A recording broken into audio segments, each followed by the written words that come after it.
want to start your own stream. Maybe you just want to make some YouTube videos, or maybe you want to be the next Dr. Disrespect. And Hey, Christopher. Rest in peace to stream, by the way. Well, you're gonna learn how to do all of that by setting up the Open Broadcaster software, aka OBS. Hey there, my name is Innerman. This is where I document my journey to become a great artist, animator, and storyteller. If you want to improve in those areas of creativity along with me, make sure you smack that like button, subscribe to the channel, and hit the bell so you don't miss a single Innerman classic. Lego. First things first, if you haven't done so already, search up OBS and download it. You want to choose your operating system. In my case, it's Windows. You may have Mac. Just choose whichever OS you're using. And choose Windows, then click download installer. It's gonna download. Then after that, you just hit next for everything for the setup wizard. Once you're done accepting everything, you can just search up OBS and then you'll see it displays an app right here. Okay, we're in OBS right now. The first thing we want to do is we want to make a new scene. So I have a bunch of scenes over here. A scene is just a canvas of one or more visual components. For instance, you may want to show people what you're drawing on your tablet or the video game you're playing. You may also want them to see what your webcam is capturing, which is your face, and you probably want to capture some audio like from a mic. In order to do all that stuff, we need to make a new scene first. So to make a new scene, you just simply go to the scenes area, click on this plus button, and you should see a window pop up that says, please enter the name of the scene. You can name this anything you want. So you can name it stream, and then you just want to hit OK. Once you make a new scene, you click on it. This little box area should be black, which is fine. We're gonna fix that in a second. So you might want to show your main monitor on your stream. In order to do that, you just hit this plus button, go to display capture, then you can name this main monitor. Once you're done typing in your desired name, hit OK. You just added a label for main monitor, but OBS doesn't know what the source is exactly. So your box area may be still black.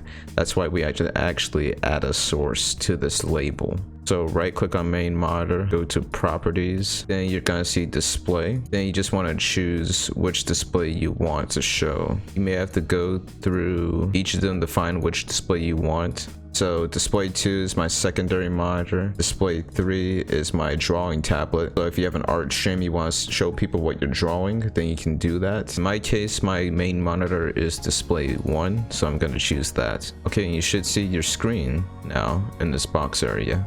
Next, you want to add your mic, if you have one, that is. So we click this add button again, then we go to audio input capture. Click that. You can name this mic, then hit OK. You want to add the actual source to this label. So right click, choose properties, and if you have your mic plugged into your computer, you should see it pop up. So I have a Yeti stereo microphone. I'm just gonna choose that, and then you can hit OK. And you should be getting some input from your mic as you speak over here. Finally, you'll want to set up your webcam. Once again, click the add button, then we want to choose video capture device. Type in webcam and just hit OK. You then want to go to your webcam, right click on it, choose properties. Once you open up properties, you'll see your webcam. You can just go ahead and select that, and there you go. Hit OK. The image might be a bit too big, so we can resize that by clicking and dragging these little squares, and then I can just put myself in the corner up here. And we are good to go. If you want to make your mic sound better, you can add things called filters. Do that, you just right click on your mic, click on filters, and you may have noticed I have a few right here. We got a pretty packed house and people are always partying, they're wilding out. You can add a noise suppression and a noise gate filter. To do that, you can just click on the add button down here, choose noise gate and noise suppression. You can change the levels of the suppression and you can change the threshold for the noise gate. If you want a smoother sounding voice, you can add a compressor by going through the same process. So plus and then compressor, and you just have to play around with these settings so you get something that you like. Right, let's say you want to make some YouTube videos like me, using OBS of course. You want to choose a place to save all your recordings. So go to your right here, click on settings, then click on output on your left. Then under recording, you should see recording path. You just want to click on browse, and then your libraries will pop up. Then you can make a new folder, select it, and then hit OK and everything. So once you stop recording, your video and audio files are automatically going to be put in that folder you created. So no friction. If you're editing your videos in a particular software like me, like in Premiere or DaVinci Resolve, they may only take certain video files, so you'll have to remux them in OBS. Remixing is just basically converting. By default, your video files are saved as MKV files. In order to change them to something like MP4, just go to File and then choose Remux Recordings. You should see this pop up. Go ahead and hit the 3 dots to choose a recording. I just chose an example. Click on Remux and it says recording has been remuxed. Open up our libraries and look at that. We have a video file which is now an MP4. From there you can just drag and drop all your files into the editing software of your choice. Now, let's say you want to go live on YouTube. All you gotta do is click on start streaming and you may get this pop-up saying URL and Steam key missing. Just go to open settings, click on stream, then choose service, which is YouTube/YouTube gaming, and we're gonna click on get stream key. Okay, we're on YouTube right now. We're gonna click on get started. You name your live stream, add a description, change a category, yada yada yada. Then you can just click on reveal to reveal your stream key. Let's copy that. We head back over to OBS, start streaming, open settings, go to stream again, choose YouTube, put in our stream key. We need to set up our encoding software. You'll want to download Streamlabs OBS.